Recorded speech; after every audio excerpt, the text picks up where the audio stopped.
that becomes the rose. I mean, it's that whole thing that the Tao teaches us, isn't it? That out of the invisibleness, out of the no-thingness, out of the space that has no name, it's the space that's doing nothing, but leaving nothing undone.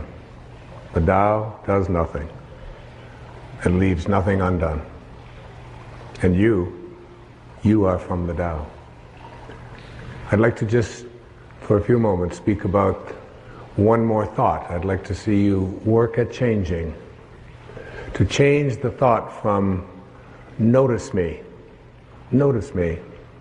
to what Lao Tzu calls living in obscurity, becoming more obscure.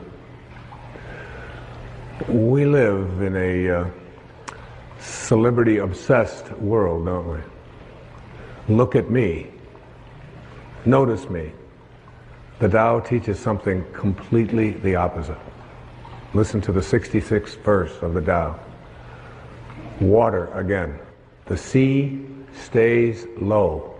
And because the sea stays low, all of the rivers and all of the streams empty into it. Because it stays humble. Because it stays in that place of just allowing everything to come to you. He was trying to teach us the important lesson of letting what we know is coming come to us. I practice this so much more now in my life than I did at one time.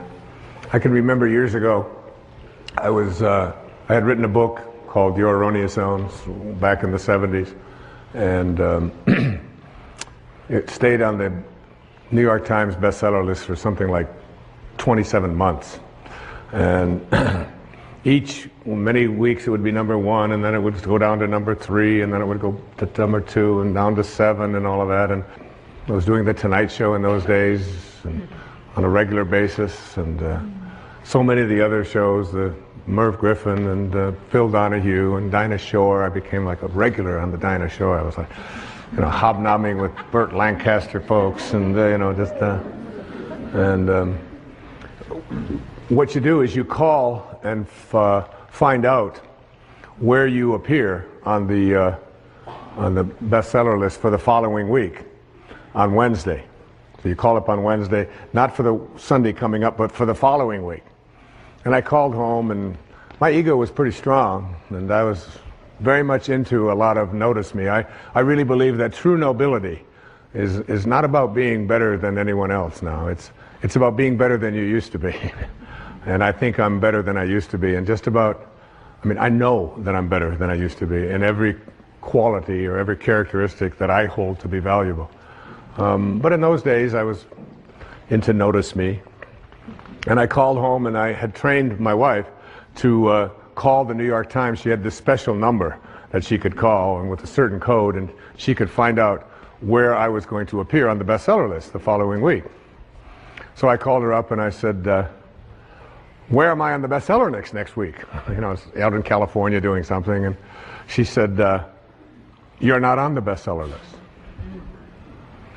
I said, what are you talking about? I was number 1 on the bestseller list last week. I said, even my voice changed when I said, what do you mean I'm not on the bestseller list? She said, you're not on the bestseller list. I'm sorry.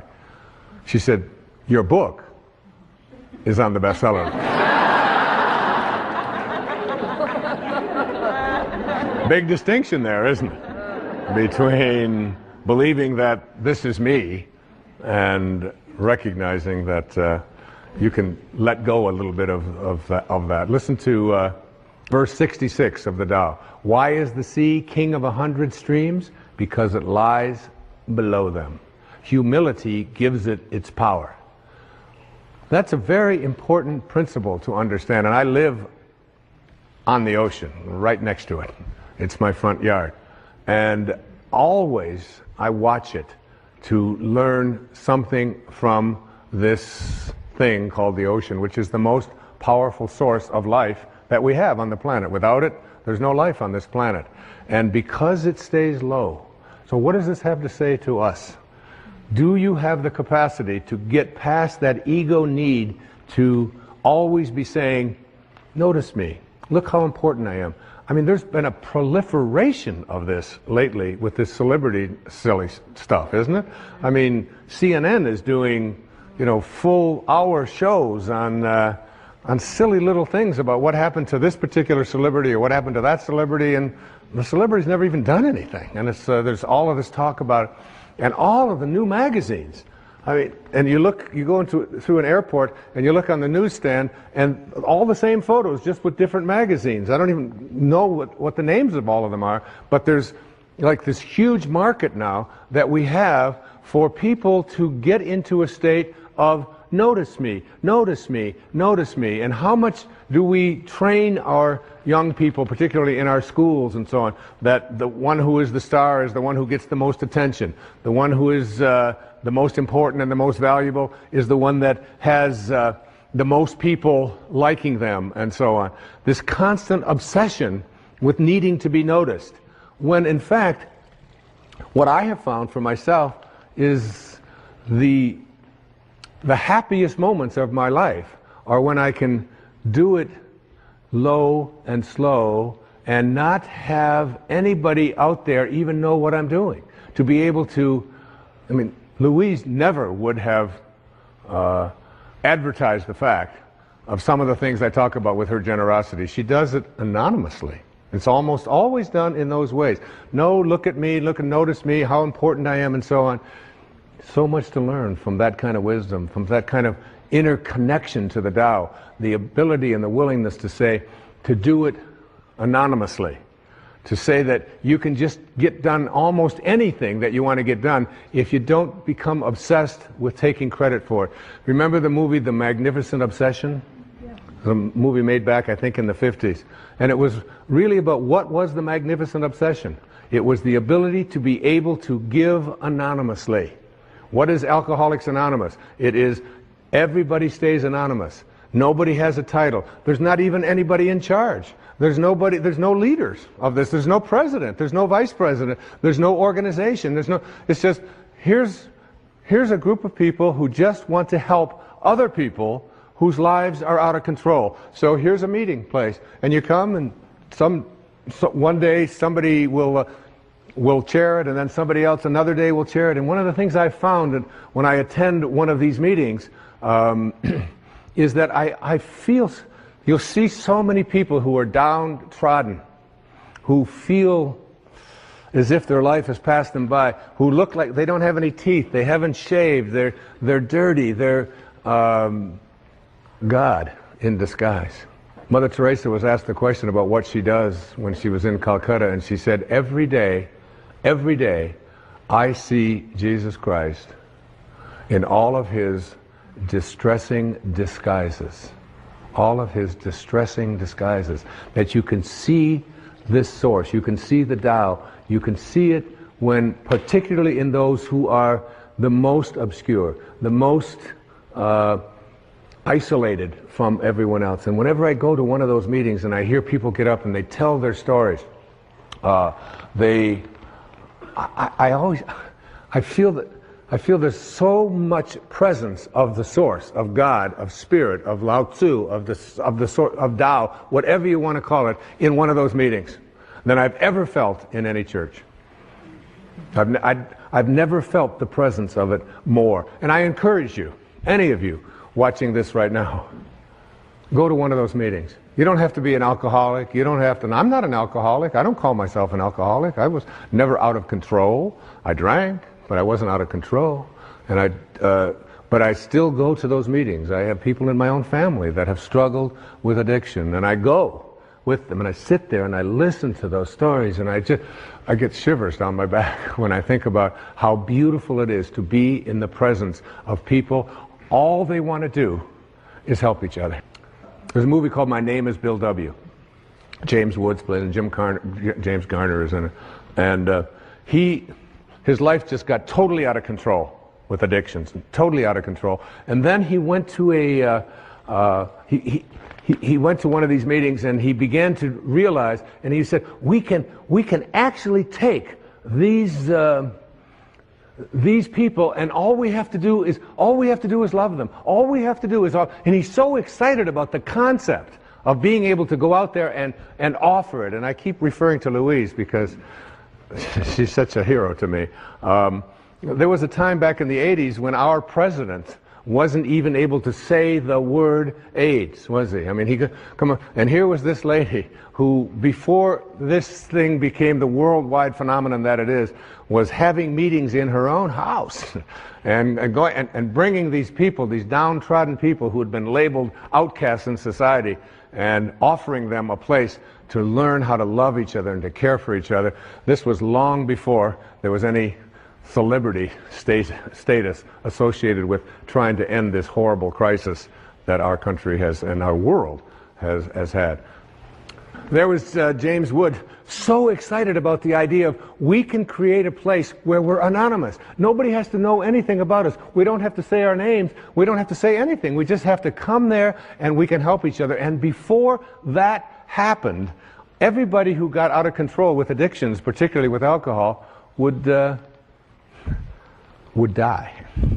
There was no cure. There was no cure. And where did they find their cure? They found it in being anonymous. They found it in being obscure. They found it in having no organization. They found it in having no elected representative. They found it in having no rules.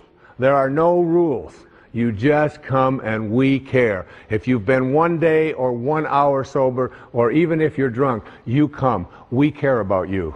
And you are not that alcohol. Who you are is this divine soul. In the 36th verse of the Tao Te Ching, it says, "The gentle outlast the strong. The obscure outlast the obvious." Try to become a little more obscure, a little less interfering, a little less notice me, a little less, one of the specific kinds of things that you can do is just as you're about, when somebody else is talking, just as you're about to interject what you've been thinking about for the whole time, waiting for them to stop talking, just stop, to bite your tongue and say, "Tell me more."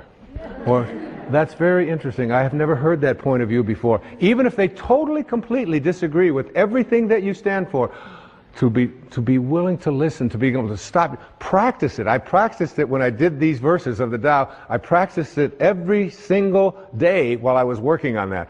Just staying obscure. And for me, that's not always so easy because of just being recognized wherever I go. And if I saw someone who was about to recognize me, I would just put my head down. I would just walk a little bit past them like something. Right now, I just want to be anonymous. Right now, I want to be obscure. The Tao says, storms always end. Verse 23, fierce winds don't blow all morning. A downpour of rain doesn't last all day. Who does this? Heaven and earth. You're already connected to everything you want or need. It will come to you at the exact perfect time, as the rivers and the streams come to the ocean at the perfect time and place. You gotta trust. You gotta know it's going to come to you. You don't have to chase after it. You can become a little less obsessed with your ego and your self-importance and who you are and what you've done, and you can get so much more done. And you know what? It's the most peaceful and sweet, delicious way. It's like the song that Cecilia was singing about the rose. Thank you so much, and God bless you.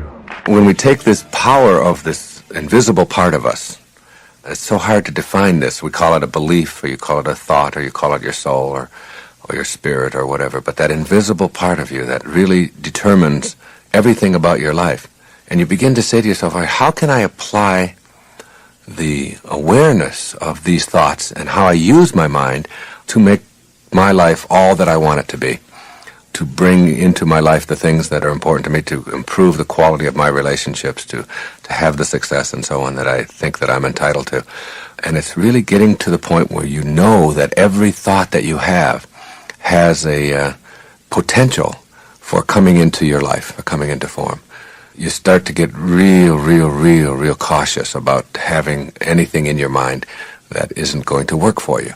And question why you would keep any of those thoughts in you. I can remember one story of a woman who came to me one time and told me how miserable she was, that she was married to a drunk, And I said, well, what's wrong? And she said, well, he slurs his words, and he repeats himself, and he smells bad, and it's just awful to be around him.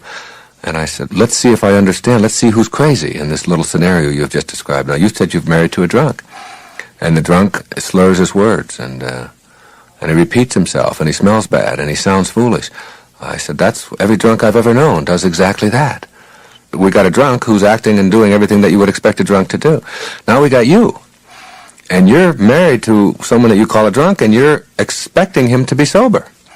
You know, now who's crazy? The drunk who's doing what he's supposed to, or you who's expecting someone who is what you've defined him to be something different than what they are?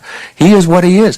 And why would you want to entertain, why would you want to keep thoughts in your mind that are making you miserable, which is going to expand misery for you in your life by just having those thoughts? Why not change around those thoughts and tell yourself that you're, like, if you argue for your misery, then the only thing you're going to get is your misery. You have to get that, and you're arguing for it all the time. You're going around talking about how miserable you are. So you want to get real careful about that. And I suggest to every one of you that whatever it is you find yourself incapable of doing, or whatever you found that has been a great obstacle, or whatever it is that's in a relationship that isn't working, that you just can't seem to transcend, or whatever's going on with a particular employee or a way that you're approaching anything in your business, that if you examine, just for a moment, if you examine what belief is it that supports this behavior, because the ancestor to every action is a belief, is a thought, and then work at re-examining that. I mean, I've done that so many times in my own life, and things that don't seem like they're that important to other people. Like, my wife doesn't understand why certain things about my tennis game that I play every day that I've really challenged. I mean, I grew up with the belief that I couldn't hit a backhand. And it was for 10 years I told myself that I don't have a backhand. I can't hit a backhand. And then I began to change that belief around. And it wasn't that I just, practice. I began to visualize myself doing all the things that it takes to make a backhand work for myself. I began to do that with a serve. I began to do that with a drop shot. Instead of telling myself, I can't hit a drop shot, and then acting out on that, and a whole match will go by, and a whole year will go by, and I'll never hit a drop shot, or I'll never hit a lob, or I'll never try a spin serve, or whatever. If you keep telling yourself that you can't do something, you act on that belief, and whether it's just a silly little thing like improving your tennis game, which isn't so silly if you're making your living off of it, or if you're coaching it, or any other skill area, or anything in your life, change around the thought, as you think, so shall you be. And it's something I'd like to suggest to you when I talk about you can't give away what you don't have. That whatever it is that you are giving away in the way of being offended or being an appreciator, and by the way, appreciation versus depreciation is the highest form of energy that you can have to your thoughts. In other words, every time you have a thought of depreciation, you have weakened yourself in some form. Any kind of a thought of depreciation. Whereas if you can shift a thought of depreciation into one of appreciation, even for that which you have been conditioned to believe deserves to be depreciated, if you can figure out a way to change and alter your thoughts, then you move into a higher energy. But more than moving into a stronger and a higher energy with appreciation, is that you move into a level of consciousness called synchronicity, in which you start to negotiate the presence of energy to serve as an attractor pattern. And that what I'm speaking about, solid energy as the lowest form of energy, and spiritual energy as the highest and the fastest form of energy, and that spiritual energy, the energy of love, the energy of cheerfulness, the energy of kindness, the energy of peace, when this energy is brought to the presence of the energy in which you have problems, lower energy, that these problems dissolve, they can't survive any more than darkness can survive in the face of light, then there is some kind of a gap that you have to negotiate between the world of problem energy and the world of higher energy. But what you have to look at here, when I say you can't give away what you don't have, is to ask yourself, if I can't give away what I don't have. It means that I am giving away what I do have. And because it's the only thing I can give away. I have to have it to give it away.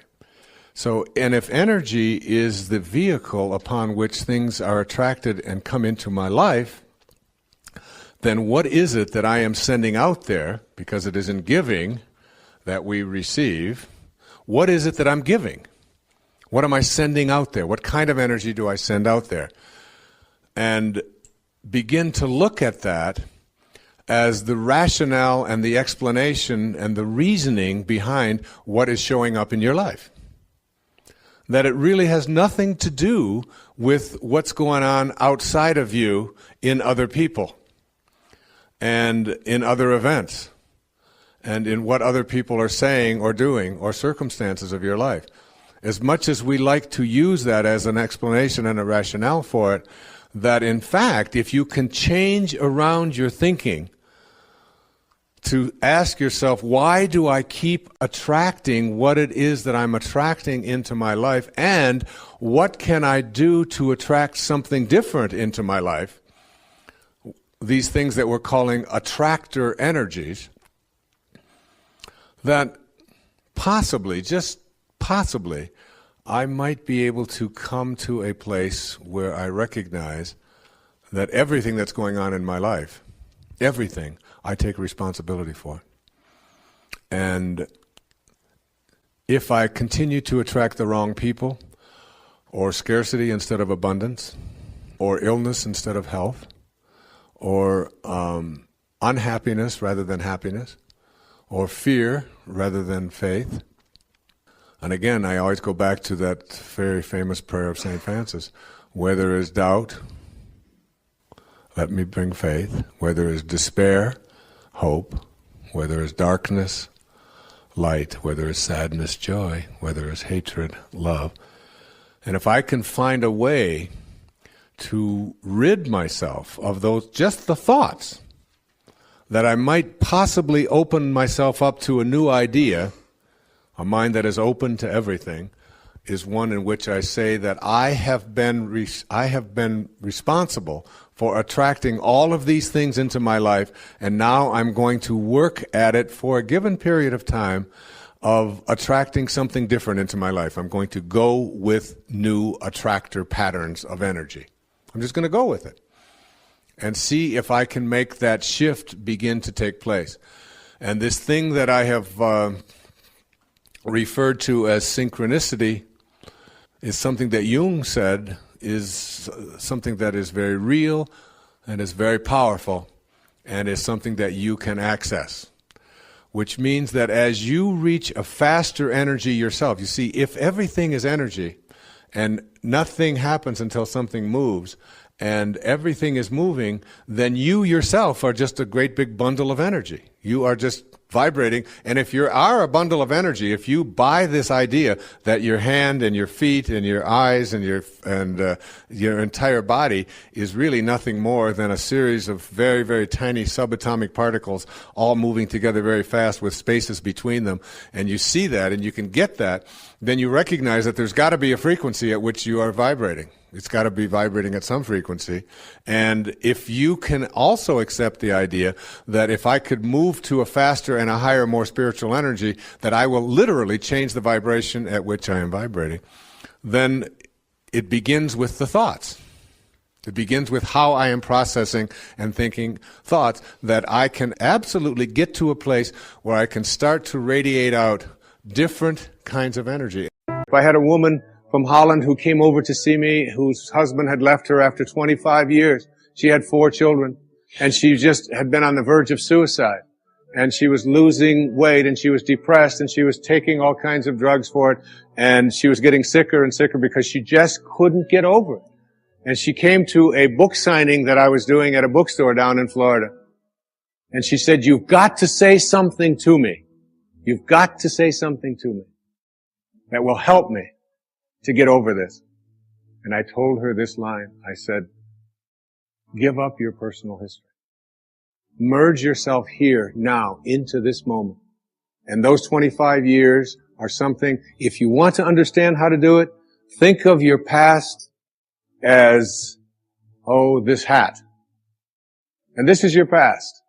Now you can't just set this thing down over here and walk away from it and give up your personal history, because you'll always have it there to look back at. What you do is you pick up your past and you embrace it. You understand it, you accept it, as I had to go through these things that I had to go through in order for me to get to this place today, and the evidence for that is that I did. You don't need any more evidence. You did. And then you toss it. You toss it. You embrace it, and you toss it. And you merge into the now by giving up your attachment. And some of you have heard me use the metaphor of the wake. Alan Watts talked about the wake is not what drives the boat. The wake is just a trail that is left behind. That's all it is. And so is the wake of your life. And the wake doesn't make the boat go, and neither does the wake of your life the reason why your life is going in the direction that it is. The wake is a trail that is left behind, and it's an illusion to believe that it is the cause of your suffering or your struggles or your difficulty. Give it up. Let it go. Embrace it, understand it, get help doing that if you must, and then move into the now. Wisdom is avoiding all thoughts which weaken you. You know, every thought has an energy, just like everything else in the universe. And if you have a thought of shame, it will weaken your muscles. And what is your heart but a muscle? If you raise a child who believe in shame and feel ashamed of themselves, every time they think that shameful thought, they will be weakened. And if you have a thought of fear, and if you have a thought of stress, and you have a thought of anguish and anxiety, all of these thoughts and many more are the thoughts that will always weaken you. When you are having a thought that you know is disempowering you, shift it. Shift it to one that is empowering rather than disempowering. And the thoughts that empower are thoughts of neutrality and willingness and love, and ultimately thoughts of divinity. And when you see a troubled person who is out there struggling at the highest level of unity consciousness or God consciousness, or spiritual consciousness, you recognize yourself in all that you see. There, but for the grace of God, go I. And I am connected to that person. Changing your thoughts. I appeared on the Tonight Show many years ago, several times, quite a few times. And I remember coming home from the Tonight Show, and I was walking along the beach, and they had taped the show the night before, and I was out for a walk, and a woman who lived in the Northeast stopped me, and she said, "Didn't I see you last night on the, how could you be here?" I said, "Well, I flew the red eye, and I was walking along." She said, "You know, we're moving down here." She said, "What are the people like here? What's it like?" And I said to her, I said, "Well, what are they like where you live?" She said, "Well," she said, I live in a very big city." And she said, "They're very pushy. And people are not very kind. And they don't have time for you." And she said, "It's really not very pleasant." She said, "That's one of the reasons I'm leaving there." I said, "Well, that's pretty much what you're going to find here." That's basically what the people are like here. On the way back on the same day, someone else who had seen me the night before on the Tonight Show, who had lived in the Midwest, stopped me and asked me almost the same question. She said, "You live here?" I said, "Yes." She said, "Well, my husband and I are moving here and we're looking for a school." She said, "What are the people like here? What's it like here?" I said, "What are they like in Chicago where you live?" She said, "It's the Midwest." She said, "People are very friendly, they're open, they open their homes to you, they're very loving, they're very kind." She said, "It's a wonderful place." She said, "I love that. I'm going to really miss that." I said, "That's pretty much what you're going to find here." It's what you expect. It's what you think about that expands. It's what Emerson taught us. The ancestor to every action is a thought. Change your thoughts, and you change your world. Change your expectations, and you change around what you begin to manifest and see showing up in your life. I have been accused over the years in the critical press of providing false hope to people. People will call, and I'll be on a talk show on the radio someplace in the world, and someone will call in who's been diagnosed with a terminal illness of some kind, and I will talk to them about not buying into the diagnosis. About why would you just listen to a group of people who have a vested interest in convincing you of this impending doom in your life, and the law that has ever allowed any miracle to ever take place in the history of humanity is still on the books. It hasn't been repealed. So that energy, whatever it is, whoever has ever healed themselves of a diagnosis of terminal illness, used the same kind of energy that is in you. And so people say, well, that's providing false hope and so on. And I remember, again, to speak about Michelangelo, I mean, these people that I selected for, or that selected me for Wisdom of the Ages, I feel, after studying their lives in depth and looking at not only what they had to say, but what they were like, I mean, I feel like you're talking about my grandfather or something when you speak about Michelangelo. And again, in Florence, when we went to Florence, I said, I'm just going to go see the statue of David. And I thought, well, I'll just look at this statue. Everybody has to see David. Yes. And I walked in there, and you go through this long corridor, and you see all of these slaves on either side that are coming out of the concrete that were all sculpted by Michelangelo. And then you come into this room that's all lit, and then there's this statue, this magnificent statue, and it's 18 feet high. And it is the most astounding thing I've ever seen. And I'm not a big art critic or even going to art shows and sculpture and all that. I enjoy it, but it's not something that I have a passion about. Yes.